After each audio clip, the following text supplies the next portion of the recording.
Good afternoon, everyone, and welcome to the Chamber of Commerce Fall Candidate Forum. We're very pleased to have a great slate of candidates here with us today running for various offices in the La Crosse region.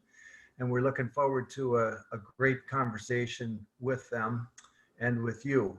Our moderator today is Joe Heim, and Joe is very involved with the Chamber of Commerce Government Advocacy Committee and has monitored and hosted these events many times before. So without any further delay, we'll turn it over to Joe Heim. Joe, thank you very much for leading us today.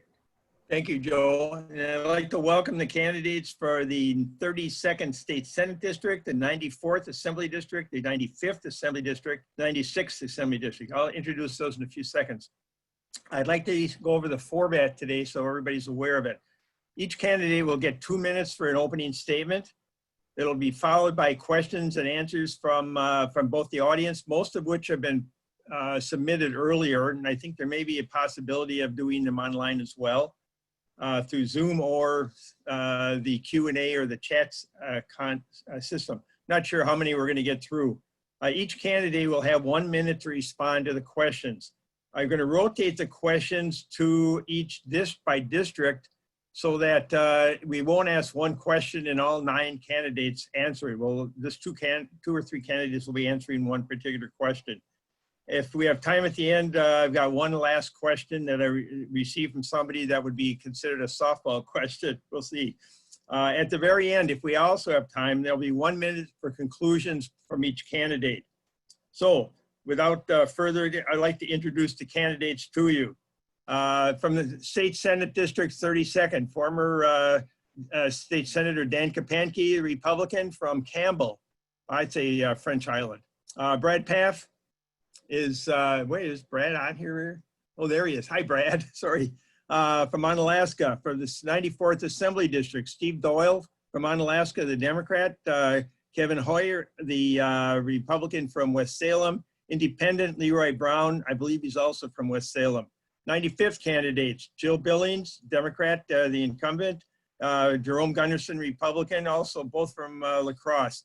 96th district, Lauren Oldenburg from Viroqua, Republican incumbent, and Josephine James, Democrat from Reedstown.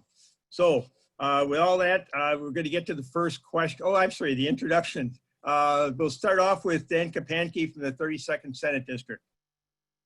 Hi, everybody out there, and I'm appreciative of the opportunity to engage in this chamber event today. I've lived in the La Crosse area my entire life, except for time off for the military and some time in South Dakota helping my brother farm.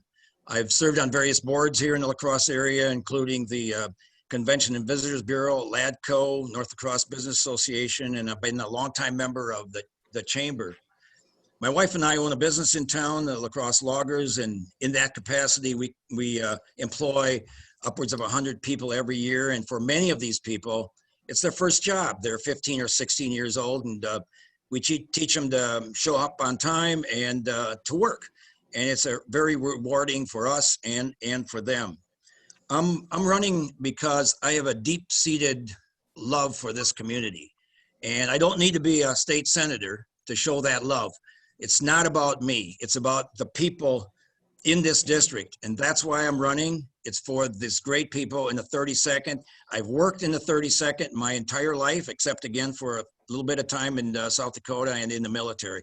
So that's why I'm running. And I look forward to the questions that will be presented today. Thank you. Okay, thank you, Dan. Lauren Paff.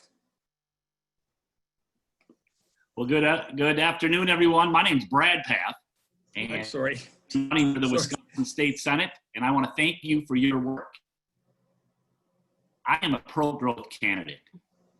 I believe one of the most important issues in this race is the state of the economy and moving our region and our state forward.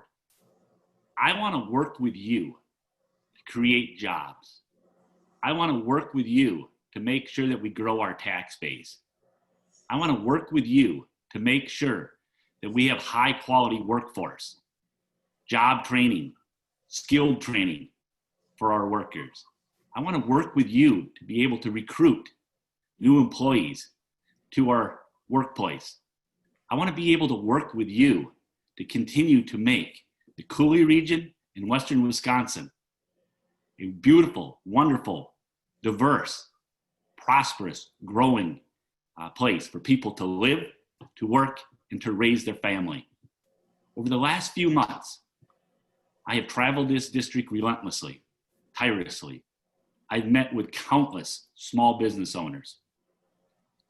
I've heard from them time and time again that they need certainty and they need confidence. And right now, in this economy right now, we don't have either certainty or the kind of confidence that any of us want. I want to make sure that we cut red tape. I want to make sure that we create a business environment that is expansive and allows our businesses to grow and thrive. I ask for your assistance as we move forward doing that. Unfortunately, what's happening right now is there's a lack of leadership. Excessive partisanship in our state legislature is holding us back. It isn't doing any of us any favors. I know we can do better. I know by working together, we can continue to make this region of the state the forward-looking part of the state that it is. I ask for your assistance as we go forward together. Thank you. Thank you, Brad. Candidates for the 94th Assembly District. So we'll start off with Steve Doyle.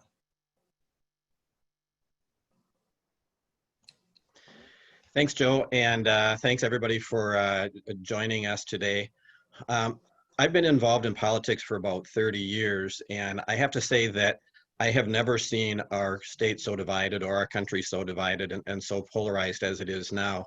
And I know one of the themes that we're hearing from a lot of people, a lot of candidates throughout the state these days is that we need to be more bipartisan. We need to work together.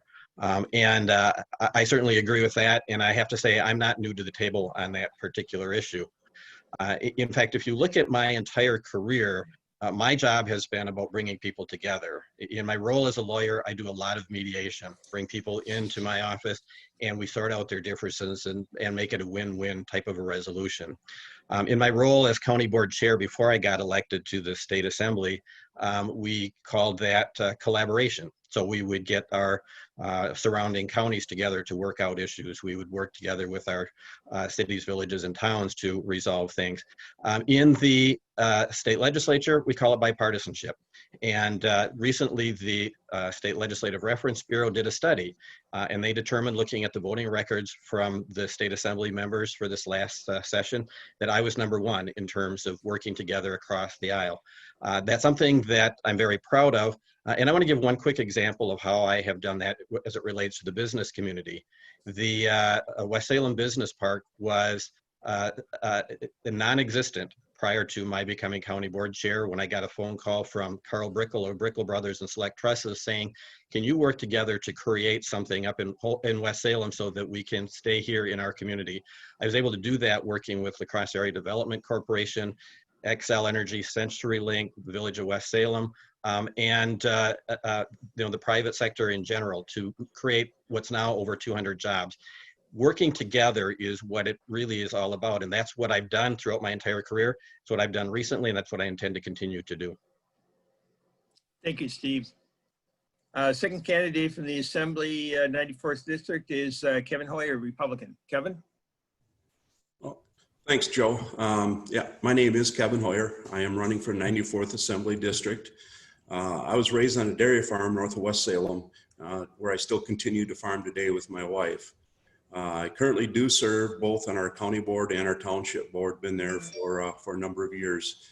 I've also represented the rural communities on a state and national level through my involvement with the American Soybean Association, where I've held leadership positions on both levels to help shape and move those organizations forward.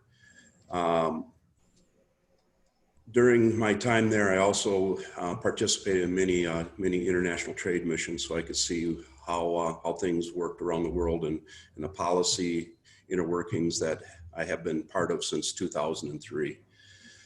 We are at a critical point in time where we are facing challenges that are rocking all of us to our core. Public safety is on the minds of most people I've had the opportunity to talk to. I hear people are concerned about the social unrest that is threatening not only the safety of us, but also of our brave law enforcement officers, right down to everything that we enjoy. Our freedoms are sometimes in question. The answer is not to defund, as I have been witnessing that our law enforcement officials, in many cases, actually lack the funds to implement the mandates that they have been given to enforce the laws, and that is very problematic. We need to offer better support so they can more efficiently and safely do their jobs, and they are assured that they can come home safely to their families each and every night. We're also facing a virus, which as viruses go, they all mutate, and this one happens to have mutated from the common cold. We're still learning a lot about this virus, and we have taken precautions over the period of time here to protect all of us to the best abilities we can, using the science that's available to us to keep us all safe. But unfortunately, some of these precautions have had some far-reaching effects on our lives, restricting us from many of the things that we used to enjoy and need to enjoy. We have lost our right to assemble, for one, right to assemble and worship. It's very important to many of our citizens and our elderly. Another example, just this weekend, I found out that an acquaintance of mine took his own life as a result of his business failing due to the lack of patrons. Much has been said about protecting the workers through this ordeal, but not enough is being done to protect the small businesses who were first forced to close, while seeing larger, more national chains remain open to service our needs. It's imperative that we have a representative here in the 94th that will listen to everyone's needs and concerns. A representative who is able to listen, ask the right questions, get the facts first in order to make some sound decisions, and not make hasty knee-jerk reactions. A representative that can set aside party politics to do the right thing for everyone here in the 94th. I am that person with my experience in various levels of state, national, and local policy boards. I've had the leadership skills to get the job done. I'm ready to get to work, and I'm ready to get to work for you. Thank you. Thank you, Kevin. Third candidate for the 94th Assembly District, Leroy Brown, independent candidate. Leroy? Thank you, Joe. My name is Leroy Brown, as you just heard, running as an independent here for the 94th District. I chose to run as an independent because I'm a bit put out with the parties and the atmosphere in Madison, as I would imagine many others are as well, as it seems to be getting in the way of actually getting things accomplished. While I have no personal animosity towards anyone here, the inner workings of the two parties together seem to be getting in the way more than they should be. My role here in the community, I'm on the village board in West Salem, have been since 2015. Also have served on committees at the county level and with our neighboring communities of Onalaska and Holman. Just trying to get things done for the betterment of everyone in the community. One thing that's troubling to me with everything going on has been alluded to is with, that people feel uncertain. People are not at all happy with the circumstance. Obviously, like with an outbreak going on, there's going to be some stress and strain. But just working to get the most done so that we keep people keep people with us. Keep people healthy, economically sound. I want to work in the state legislature to help find opportunities to make life a little bit more a little bit less stressful for everyone, so that we can get some of the obvious stuff done, reduce stress and strain among the people, and get back on track here. So thank you again for inviting me, and look forward to your vote in November. Thank you, Leroy. Candidates for the 95th Assembly District. First, Jill Billings, Democrat. Thank you, Joe, and thank you everybody for listening in to the forum. Every 2 years, the people of the 95th and I make a decision.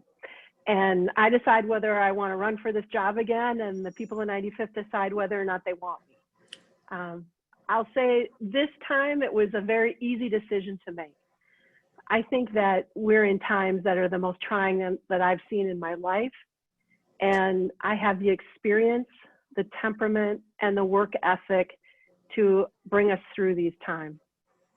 I think the way we tackle these issues is by working together, something that I learned in my days on the La Crosse County Board and something that I took to Madison with me. So I would contact legislators on both sides of the aisle to see if they wanted to work on ideas I had or things that people in my district had contacted me about.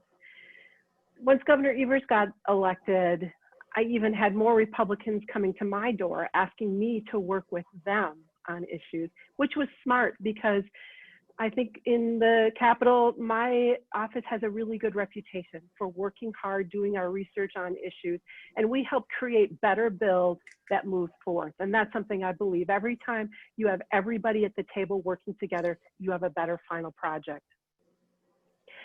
Some people would wonder why someone in the Chamber of Commerce would vote for a Democrat, because Chamber of Commerce members very often vote Republican automatically. I'll tell you, in the Oktoberfest in the Capitol legislative brochure that was used to advocate by the Chamber of Commerce this year, all of those issues, I was taking a leadership role in trying to get through. Whether it was the Opportunity Zone bill, which the governor eventually signed into law this last year, whether it was child care and a bill I'm working on for loan forgiveness to get more child care workers and more accessibility for workers, whether it's the room tax bill to make sure that those taxes are distributed fairly to people who should get them. So I think I've done a really good job, and I hope that people in my district will look at the person and vote for me. Thank you. Thank you, Jill.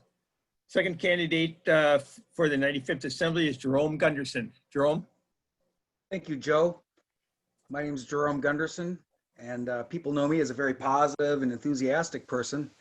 My passion is problem solving. I know that COVID is a tough time, and I know also that with the right attitude and the right action, we'll get through this. And I know this because 100 years ago, my great-grandfather emigrated to this country at a time when the Spanish flu was ravaging the country far worse than this is doing to us now. That being said, I am a fourth-generation resident of La Crosse, born in La Crosse, and my great-grandfather did start the Gunderson Clinic.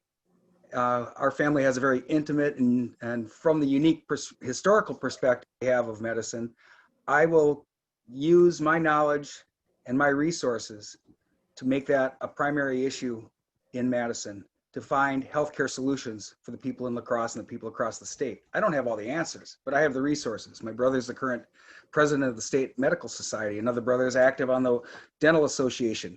And we have plenty of experts right here in town. I promise to listen to the professionals, find solutions, and make Wisconsin's future better.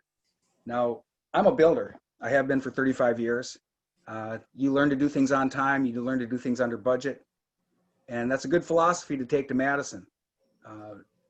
It also gives me time to contribute to the community. For 14 years, I've participated with the Rotary Lights Steering Committee. For 14 years, I climbed the tower, the 120-foot tall tower, and brought up all the lights to make the giant Christmas tree that hopefully many of you have driven under, and contributed food supplies and resources for the hungry in the Western Wisconsin. We stock all the shelves of Western Wisconsin every year at Rotary Lights.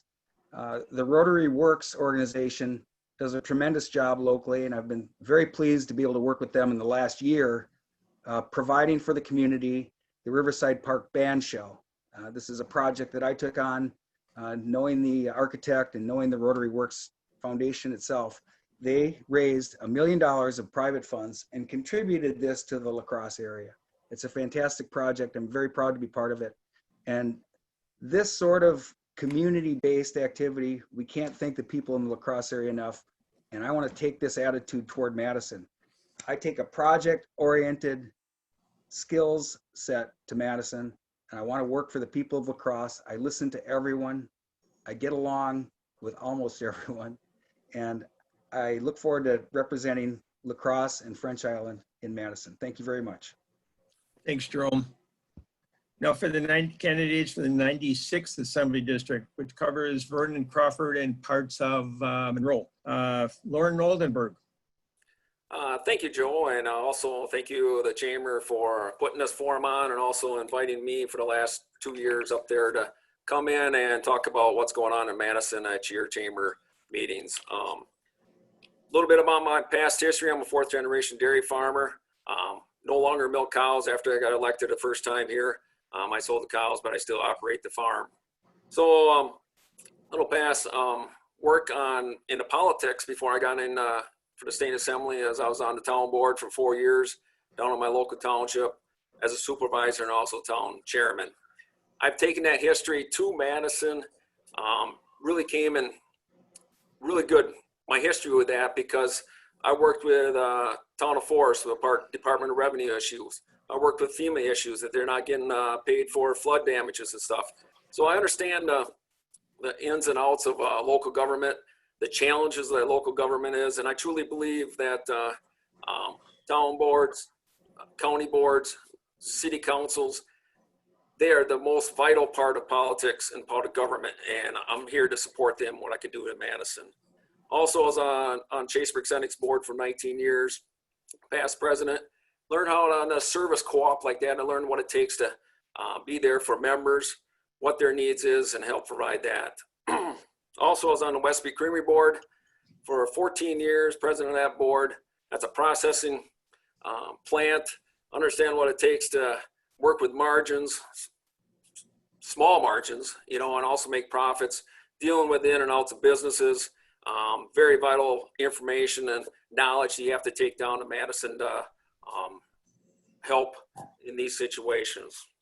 Some of the highlights of this last year and a half, 2 years in Assembly, I, along with Representative Doyle, was on that list of being one of the most bipartisan legislators down there. One of those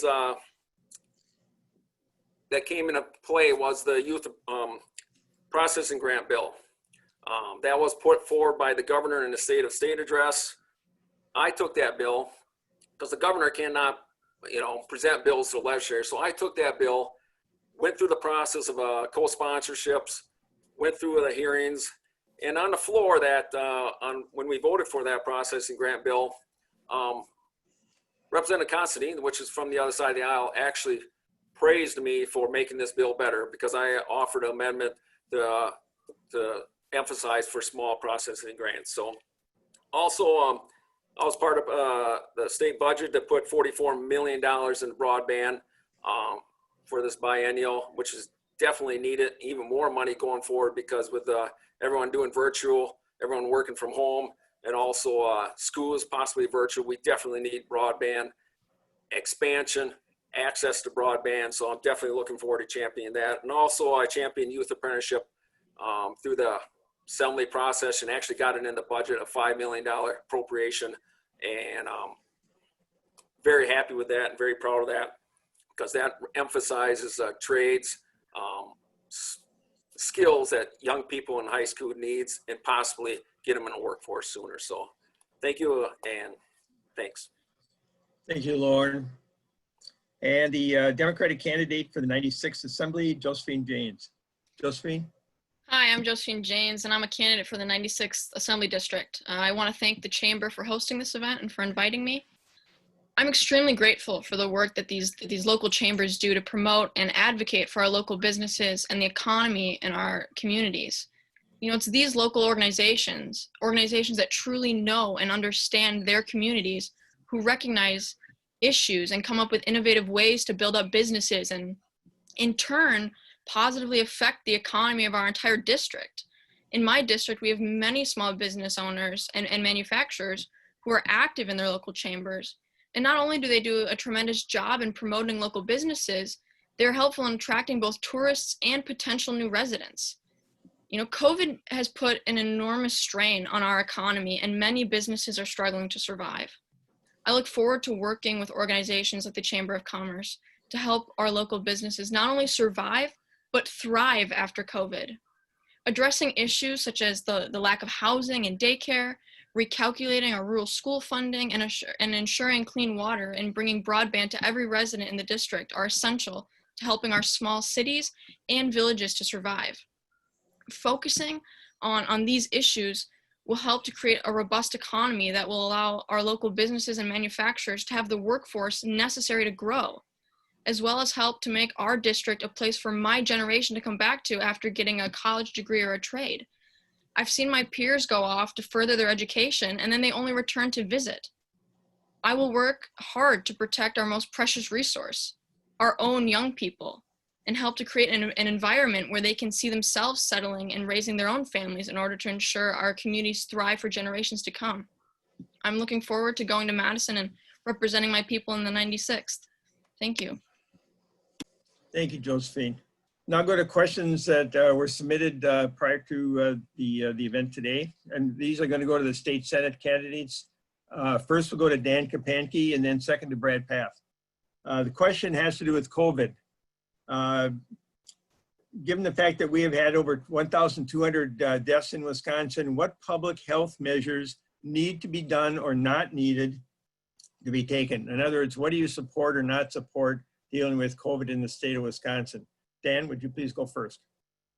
First off, I'd like to say relative to COVID and health, we're very fortunate in our part of the world that we have two of the greatest institutions, medical, in the United States, that being Mayo and Gunderson. And throughout our district, we also have great accessibility to it in Hillsborough and Viroqua and Prairie du Chien and Toma and Sparta, and again, throughout this district. As far as COVID is concerned, because there were so many unknowns relative to COVID, I think we took the measures that we needed to take. Initially, we didn't have the mask mandate because the information wasn't there. Now there's a bit more information available.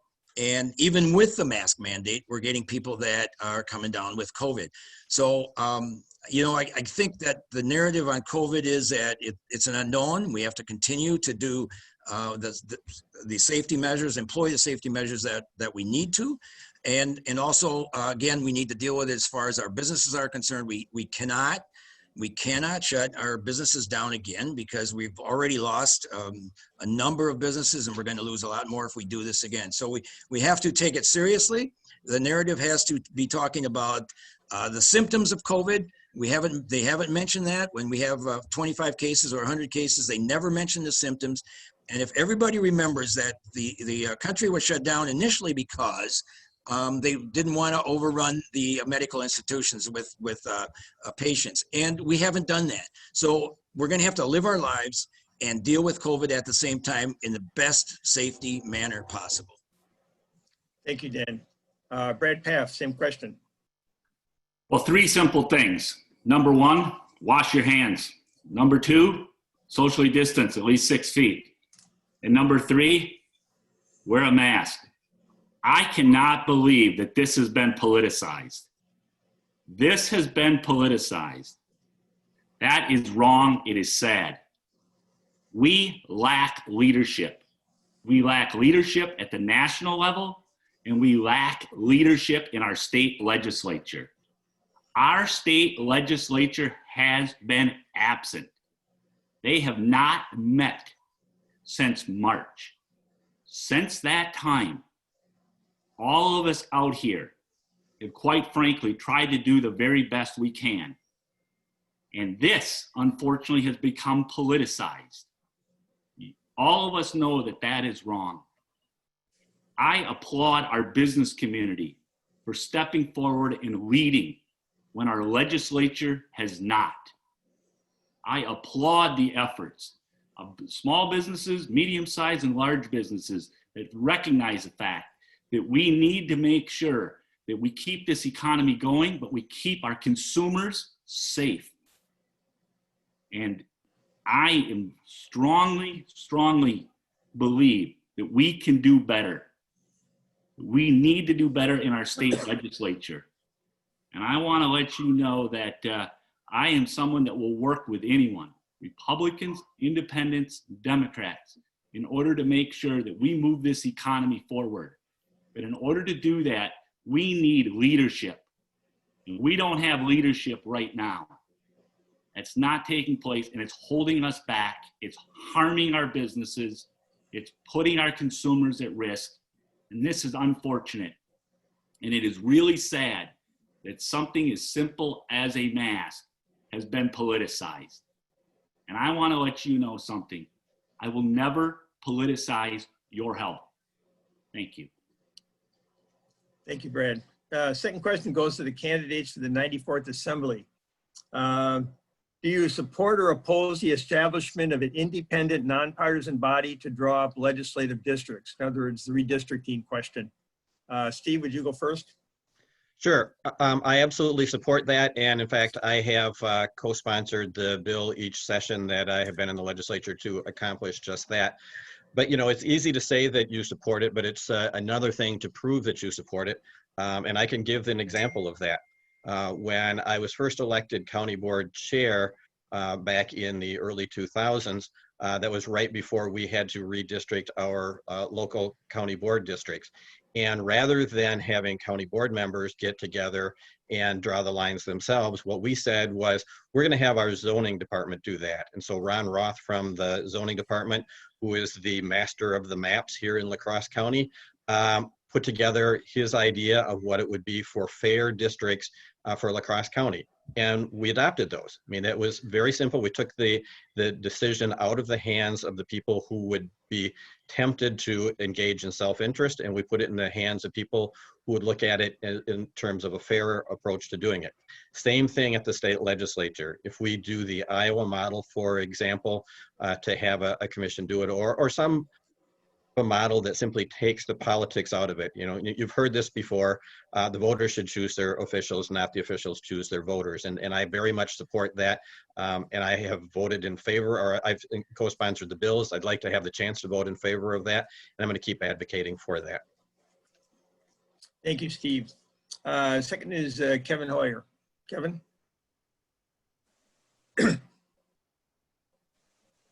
Sorry, I had to find my mic there.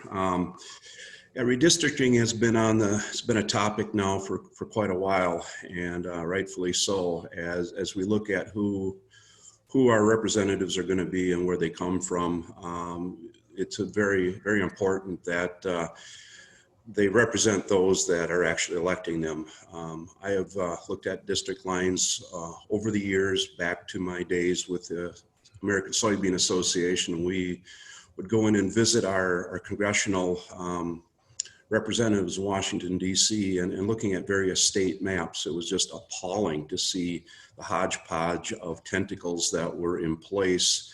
So a particular representative would be protected and their seat protected. The thing I noticed, Wisconsin did not have those long-reaching tentacles that some of our other states in the union have employed over the years. There's also some very strong rules in the U.S. legislature that tries to restrict the use of gerrymandering when deciding the lines that are there to be drawn. So I do feel that we certainly is a conversation that needs to be had to make sure that these districts are drawn that make sense, that are fair to the constituents that are in there, do not divide populations, do not divide communities in ways that tear down social sustainability. Having a nonpartisan is definitely an opportunity to have a discussion on that. But we have to also remember that as time goes on, and what I've noticed is that a lot of times the side that seems to be losing wants to change the rules. And prior to the most recent redrawing of the districts, the Republicans actually gained seats under the old lines, and to be able to overcome some of those stereotypical thoughts that the lines are drawn to protect in Wisconsin. I like to point out in the 94th district, in the last presidential election, 52% of the votes went for Donald Trump, while our current representative easily won his seat back, which goes to show that just because there are lines doesn't mean that our voters aren't smart enough to choose the candidate that is best suited for them. Thank you. Thank you, Kevin. Josephine James. You mean me? You mean I'm Leroy sorry. Brown? I'm sorry, I'm switching. Leroy, I'm sorry. Please go ahead, Leroy. All righty, thank you. I'm also in favor of redistricting reform. It's been stated already, but the idea that the voters should pick the candidates, not the candidates pick their voters, definitely resonates with me. And I would be very in favor of having a nonpartisan board draw up the maps for the legislature to then review, to get the bias out of the drawing stage, or even the hint of a bias. Because we have to have faith in our elected officials. We have to believe that they're acting, ethically and morally responsibly, and leaving that door ajar, being like, yeah, you can draw the maps, just please don't, draw them for yourselves, and then it leaves that question in the air. And I'd rather get out of that entirely. Another alternative, because I like to think outside the box. I've kind of wondered if we could, leave an institutional role for the unsuccessful candidate who passes a certain threshold, obviously not getting a floor vote, but maybe having some input capacity, because obviously if the district, even in competitive races, if the district is split 50-50, shutting out the other party still seems there's a little bit of a flaw there, where you're not getting all voices heard, and maybe looking into a way to secure the rights of the minority while also keeping the majority from, setting the board basically by themselves. But yes, very much in favor of a nonpartisan option for the redistricting. Thank you, Leroy. Next question goes to the candidates in 95th Assembly. It has to do with police reforms. Do you favor or oppose any particular police reforms, in particular dealing with funding or non-funding? Jill, would you please go first? Sure, I'll go first. So I want to say right off the bat that I support free speech. I support the right for peaceful assembly. And in La Crosse, that is what has happened. I think it's in part because of our protesters. And I think it's also in part because of our law enforcement. So I think people have to realize that what we're doing in La Crosse is better as far as policing than what's happening in many, many other parts of the United States. When the governor called for a special session on our package of legislation that had to do with policing, I contacted our chief of police in La Crosse, as I usually do, to check on how legislation is going to affect locals. And the interesting thing is that our law enforcement is already doing most of those elements that are included in the legislation, plus better. So I think that absolutely there are changes that can be made, especially in other parts of the state, to follow the good work that we've been doing, our law enforcement has been doing locally. And finally, I just want to say, when I was talking to the chief of police, I mentioned this. This goes beyond police officers.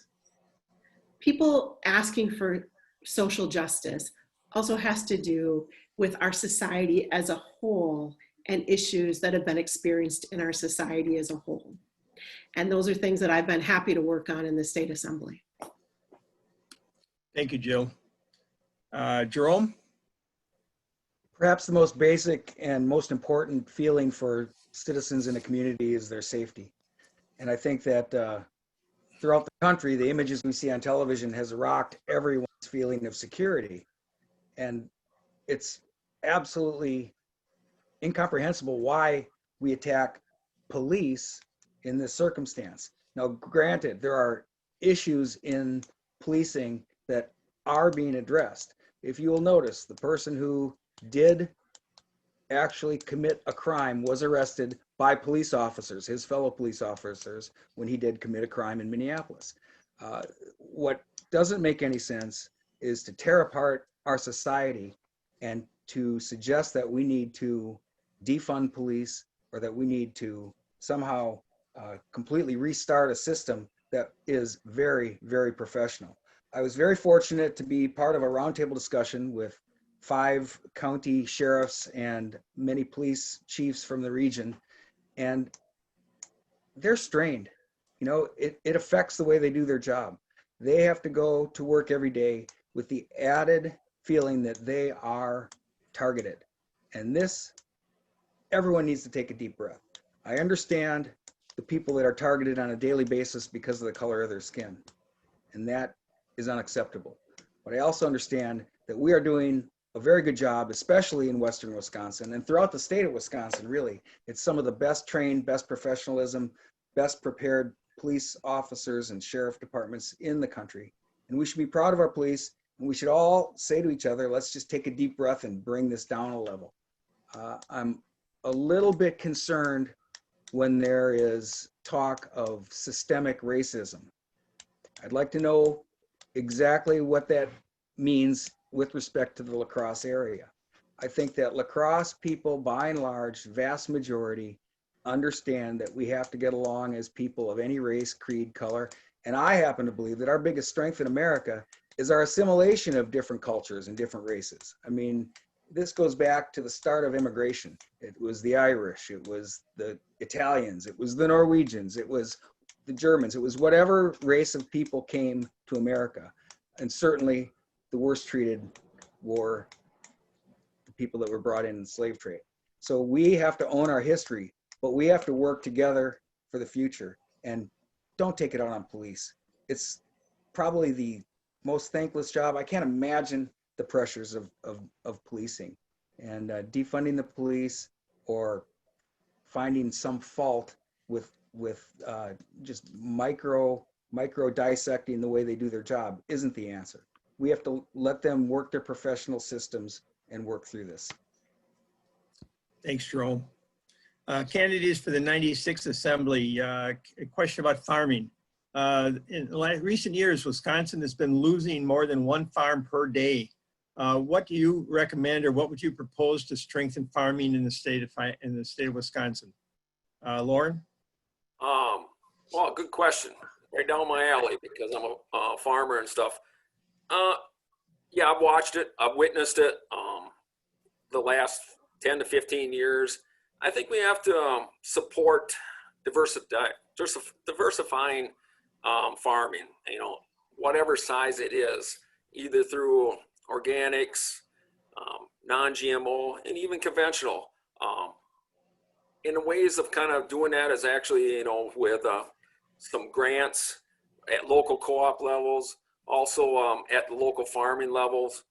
And I think at the state level, we have to support ideas kind of out of the box, local, buy local, education, what farming opportunities have, and also emphasize and put dollars behind possibly marketing avenues where we can put the farmer with the consumer and where that product actually comes from, and give the consumer the opportunity to be part of this process of what farming is and where their product comes. So thank you.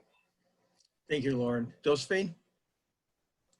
First of all, you know, we need to stand up to some of our federal policies. I was at the World Dairy Expo the day that our, you know, Secretary of Agriculture, Sonny Perdue, said, "Get bigger or get out." And that's not what our farmers want to hear. You know, our district is made up of a lot of family farmers, and they don't want to have to rely on these subsidies to make a profit. Our farmers just want to make a profit for the quality produce that they're producing. And our federal government is continuing to just screw them over, and it's unacceptable. I think that, you know, on a local level, And on a state level, what we need to do is we need to support some of the farmer-led initiatives like the Tainter Creek Watershed Project. You know, our farmers can be the heroes in these stories. And with the, you know, with the federal policies, we can't ask farmers to do more because right now they're struggling to keep their heads above water. But what we can do is try to support them and help them, you know, like Mr. Oldenburg said, you know, diversification and try to help them find ways to battle the terrible federal policies. Thank you, Josephine. I think we're close to the last question. I'm going to ask you all to respond to this question in 30 seconds each. What is a favorite thing that you like in your district or about your district? It could be a visual thing or something else. And we'll start off with the 32nd Senate District, Dan Kapanke. What's the favorite thing that you see in your district that you like the most? The thing of the district I like the most? Easy answer. It's the people. The hardworking, honest people in this district, and we're very diversified as far as businesses, and it's a beautiful place to live with the river and the bluffs, and again, it all comes back to the people, and it's the reason I'm running. It's because the people in the 32nd are the best. Thank you, Dan. Brad Paff? Well, it is the people, that's for sure, but we also have an unbelievable scenery, and the rolling hills, coulees and valleys, rivers and streams. It's why it's called the Coulee region. It's why it's called the Driftless region. I don't think there's more of a beautiful trip than leaving the south side of La Crosse and driving down on Highway 35 to Prairie du Chien and seeing the big bluffs on one side and the Mississippi River on the other side, especially when the eagles are flying. I can't wait until the state DOT opens up Highway 35 and we can all start driving that again. But I'll tell you, another beautiful road is the Mindoro Cut. For those of you who've never been between West Salem and Mindoro, drive the beautiful Mindoro Cut. It's absolutely breathtaking. And I'll tell you, the people and our scenery are second to none. Thank you. Thank you, Brad. Steve Doyle, same question. I agree with everything that's been said so far. And what is really cool about my district is it is a microcosm of the state. So I have people who live in the city of Onalaska. I have people who live in the suburbs like I do, although I'm on a hobby farm, and I have a rural portion of my district. And so it really makes me think there's no knee-jerk answer whenever an issue comes up, because I have to balance out the differing interests throughout my district. And I appreciate that. It makes me not just simply make a quick decision and follow the party line or follow any other line. I have to look at the competing interests in my district. My constituents are not afraid to contact me, and I really appreciate that. It's hard to argue. I'm assuming that the other people on the call here will agree that the 94th district people are better than anybody else. Kevin Hoyer. Great question. In all my travels around the world and seeing different environments and meeting with different people, environment going on here that really needs to be protected. The pristine waters that we have that keep our trout streams in the top conditions that they can be, right down to the diversification of people and the jobs that we do perform here, agricultural all the way to heavy industry jobs, and being able to meld all of that together to create one solid economy in La Crosse is something to look forward to working at. So taking the ideas of everyone here, their diversified interests is of utmost importance, and I look forward to working with that. Thanks. Thank you, Kevin. Leroy Brown. Thank Favorite you. in the district. With favorite thing in the district, it's one of those things, there's almost too many things to choose from, and everyone has mentioned some very great things so far. So one thing I think I'll add, just to round out the group, community and the sense of community, I think is very cool to see in our district, the 94th. Whether it's Holman celebrating the completion of the Boys and Girls Club, West Salem has Rediscover West Salem coming up this next weekend. You know, even out in like Bangor is very proud of their community. You know, the Legion and the Legions in this in this district, in this county, are very good at making pork chops. They, you know, it's just that people pull together. People want to do good by their neighbors, and it just really shows very well, no matter where you're at in the 94th. And I very much appreciate that. Thank you, Leroy. From the 95th, Jill Billings. This is a hard question, Joe, because it's hard to pick one thing. So I'll do a quick mention of the people and our beautiful driftless area, as has been mentioned before. But right now, I'm also very cognizant of the value of my small business owners. On my representative Facebook page, I've been doing something called Small Business Saturdays, where I visit a small business every week and I highlight them on my Facebook page. And that has been a really, really fun initiative. Whether it's a new business like Jen Barney with Meringue Bakery downtown, or a business that's been around for over 100 years like Kroner's Hardware Store. I was at the Sweet Shop this last week and down at Nelson Flag Display and the Quilting Shop on the south side. We have such great businesses and business owners with can-do attitude.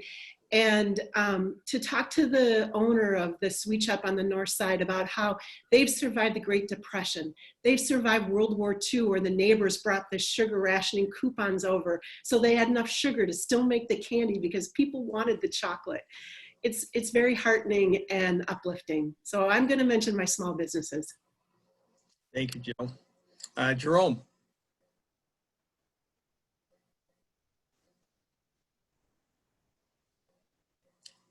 There we go. Thank you, Joe.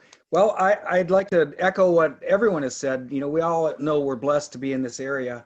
I think that to me, it's the spirit of the river.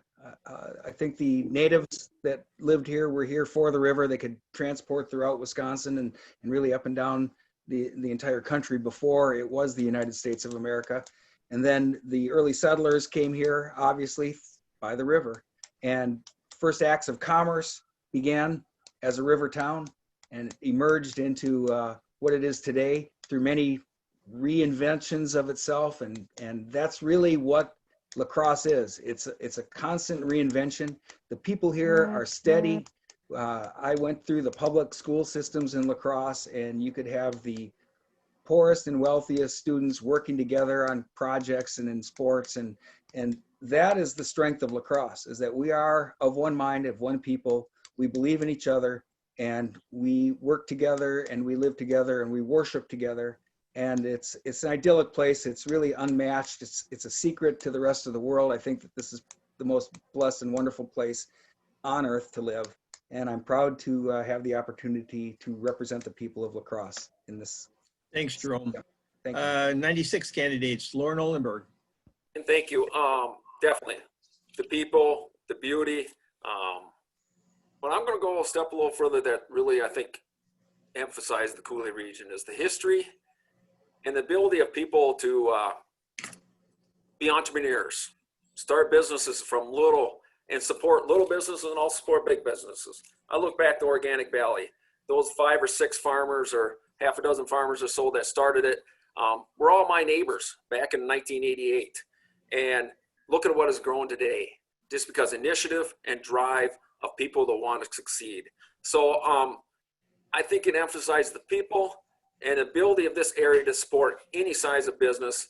And so I'll leave it at that. Thank you. Thank you, Lauren. Josephine? I think not only the people, but the community that the people in this district create. You know, that sense of community. Everyone knows everyone, and you know, you help your neighbor. And I mean, growing up in this community, you know, it's one of the best places in the entire world, and that's why I want to represent them. And I want to bring our values of, you know, rural values are American values. You know, have a strong work ethic, integrity, and, you know, firmly grounded in my faith and my family and my community. I want to represent them in Madison. Thank you, Josephine. We're running a little bit late. I'm going to suggest we run over just a little bit and give everybody a chance for a 1-minute closing statement. Okay. So we're going to start with Dan Kapanke from the State Senate race. Thank you. Thanks for giving me the opportunity today. Seems like there's two great issues that have dominated the news in the last 6-7 months here in the United States, and that's COVID, which we've talked about a little bit, and we must deal with that in the safest manner possible. Secondly is the chaos and riots in the streets. And if we don't have law and order in this country, we have nothing. And, if everybody that gets pulled over by a law enforcement official would follow the commands, put your hands on the steering wheel, follow the instructions. If the officer says stop, you stop. If he says put your hands up, you put your hands up. We'd probably have less issues. But I'm running on a law and order platform because I believe in the law enforcement officials that we have here in Western Wisconsin, and we have to support these people. They put their lives on the line each and every day for us. And so again, if we want to rebuild our communities, rebuild lives in our communities, we have to have law enforcement. So thank you for this opportunity, and I look forward to the next forum where we can do this again. Thank you, Dan Kapanke. Brad Paff, last statement. Well, thank you very much for giving me the opportunity to join you here over the noon hour. I'm Brad Paff, and I'm running for the Wisconsin State Senate because I quite frankly believe that we can do a lot better. There's a lot that unites us, a lot more that unites us than divides us. There's way too much division that's taking place right now. That's not who we are. We can come together. We can work together. I'm proud to be a proud son of the rolling hills, coulees, and valleys of northern La Crosse County. I was raised with the ideas and principles of hard work, resilience, dedication, and when times are tough, we all come together. We come together, we work together to get things done. That's who we are here in the Coulee region. That's who we are. Let's get back to that. Don't fall for these false narratives of dividing us. It's way too partisan right now in the state legislature. Believe me, I know. But I can tell you this, I'll work with anyone, Republicans, Independents, and Democrats, to get things done. I'm a proud, proud son of this area. You know me. You know what I'm all about. You know that every single day I get up and I will work hard. And I will make sure that the people of this district feel that they're being listened to, they're being heard. And I guarantee you one thing, I will not fall for any false ideologies. I know who I am. I know where I'm from. I am a proud resident of Western Wisconsin, of this district, and I have always, always put the interest of this district first. I thank you very much for the opportunity. I encourage you to vote on November 3rd. Thank you. Thank you, Brad. Steve Doyle, same question. Thanks, Joe, and thanks again to everybody. Last session, the Speaker of the Assembly came to me and asked if I would be interested in co-chairing a speaker's task force on child welfare, kids that are in the system as a result of abuse or neglect. And I think he came to me because he knew that I can work quietly with both parties to get things done. This current session that we're in now, he again came to me and asked if I would be the vice chair of the suicide prevention task force. Again, because I have a history of working together to try to get things done that produces results that don't matter if they are Democratic results or Republican results, the things that will help people. That's what I've tried to build my entire political career on, and that's what I want to continue to do.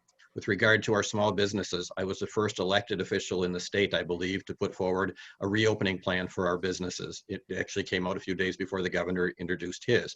You know, I have sat down one-on-one with police officials in our county to ask them for their perspective.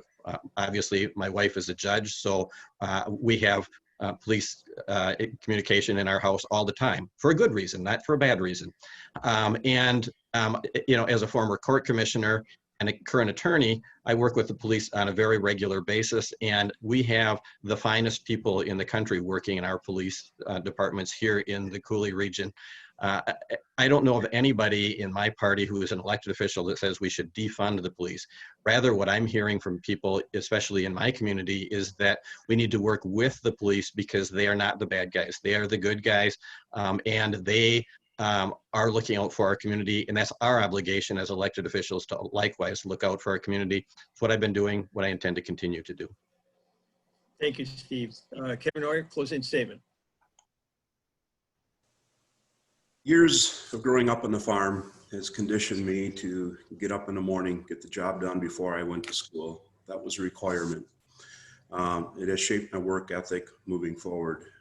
Couple that with the years of serving the rural communities on a state and national level, 9 years representing the American Soybean Association in a strictly nonpartisan sort of way, bringing policies together that affected all of the rural communities in a positive light, has also given me the leadership and the skills to move forward, to help look at the challenges that we have right here going on in the Cooley region. Law and order, our public safety is a major concern. We've all talked about it. I fully stand behind our law enforcement to be able to do their job the safest, most efficient way they can, with the utmost safety for the community and citizens as well. What I will not stand for are unmandated rules put forward that they may already be doing, and making sure that our police have the tools that they can move forward to safely work with our community and come home safely to their families each and every night. Our seniors also deserve to have that same safety, that they can rest assured that they can go outside of their houses, take that stroll at night like they like to, and not be worried about their public safety. We also have to look at how the COVID issue has affected us. We need to give respect to our business owners. We need to give respect to the citizens here and our school boards to make sure that they have the proper tools and the proper ideas to go forward on a scientific way, how they can protect themselves, their businesses, their schools, their families, without major government interference getting in the way. No one knows better how to protect themselves than themselves, and we certainly cannot take that for granted. We also have to make sure that we can grow our workforce, make sure that our industries are aligned, that they can compete not only here domestically, but within the Cooley region, but across county lines, state lines, and across the world. So we need to also look at how we're going to create infrastructure that we can fully support a consumer base that is quickly moving to more and more US-based products to buy, as we have seen how being locked up during a situation like COVID gets us to relook at our priorities. And some of it, and a lot of it's going to be a positive way. I have the experience, I have the time-tested knowledge, federally, state, and on a local county level, to be that person that can sit here and listen, look forward to making sound decisions, getting the right answers out of questions asked, to be sure that the policies we make are sound, sustainable, and will work for everyone, not only to protect ourselves socially, but economically and environmentally. With that, I ask for your vote November 3rd and encourage everyone to vote. Thank you. Thank you, Kevin. Closing statement, Leroy Brown. Thank you, Joe. Yep, I also want to thank the Chamber for hosting this forum today, and my fellow panelists. I will hopefully get the Brady Bunch song out of my head shortly. But it's been a pleasure being here with you all. And if I was elected candidate, if I was elected to the Assembly for the 94th, I would do my best to take all viewpoints. I've been working in the community for years. I've been on the June Dairy Days Committee, the Community Foundation here in West Salem, just trying to get things done for folks. And have my work experiences in customer service, and you get all kinds of problems you got to get taken care of. And we are in times with problems that need to be taken care of. So I would definitely, I would love the opportunity to work on those and get that straightened out, work with colleagues in Madison and throughout the district to find the best path forward for everyone. As a former mayor of Onalaska is fond of saying, high tide raises all boats. So what areas we can find to raise that tide, I am happy to work with. Thank you again, and I would appreciate your vote in November. Thank you, Leroy. Jill Billings, closing statement. Thank you, Joe. Thank you for the opportunity again to be here today. Someone in the community who is very tied to politics and what politicians are doing gave me one of my greatest compliments and said, you know, Jill, you work your district really hard. You don't coast on anything. And I appreciate that because it's true. I do not take anything for granted. For me, this is a job of a lifetime. I love this work and the people that I work with, both here locally and even in Madison, although sometimes it's hard and frustrating. But I don't think you have to just take that from me. I've been lucky to be honored by several organizations this summer, including the Wisconsin Counties Association, who gave me their Outstanding Legislator Award, the Wisconsin Economic Development Association, who gave me the Champion of Economic Development Award, the Wisconsin Academy of Family Physicians, who gave me their Friend of Family Medicine Award, and public health officials who gave me their Friends of Public Health Award. I appreciate that, and I appreciate having my work acknowledged in Madison, but also just by people who are here locally, who send me notes or stop me in the grocery store and say, thank you, Jill, for the work you're doing for us. You're doing a good job. So I hope that you'll put that trust in me for another term. Thanks. Thank you, Jill. Jerome Gunderson, last statement. Thank you, Joe. And I want to thank the Chamber for hosting this event. It's been a wonderful experience.